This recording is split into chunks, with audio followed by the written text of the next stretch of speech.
Sinabihan ko na rin talaga sila, really, I truly want a trial because I want a bloodbath talaga.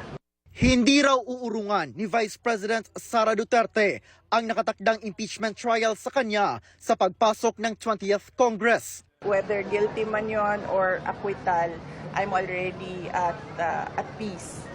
Pero pinuna ni VP Sara na mali raw na magsimulang magbilang ng boto na wala pang trial. They haven't seen evidence yet. They haven't seen what the prosecutors have. They haven't seen what our defense is.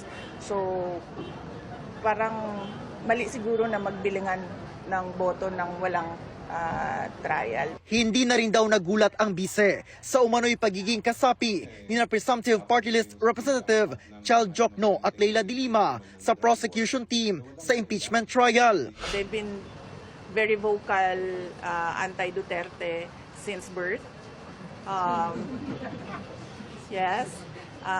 In fact, wala pa sa mapa si dating Pangulong Rodrigo Duterte to become president, ay anti-Duterte na talaga si Secretary de Lima. Malayo pa ang 2028 presidential election pero sabi ng bise, binigyan daw siya ng mga taga-suporta ng hanggang December 2026 para magdesisyon kung tatakbo siya o hahanap ng ibang susuportahang kandidato.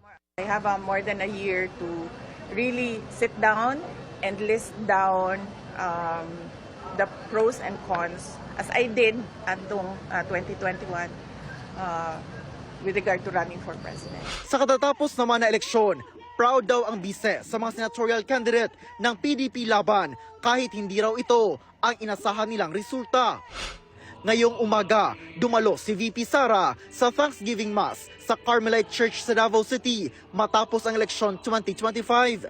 Naroon din ang kapatid na si Davao City 1st District Representative Paulo Duterte at mga anak ni Kong Pulong na sina 2nd District Representative-elect Omar Duterte at 1st District Councilor-elect Rigo Duterte.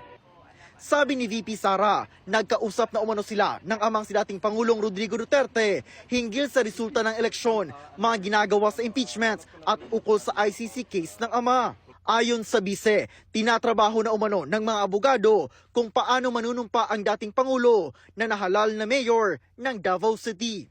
Para sa GMA Integrated News or Jill Relator ng GMA Regional TV, nakatutok 24 oras.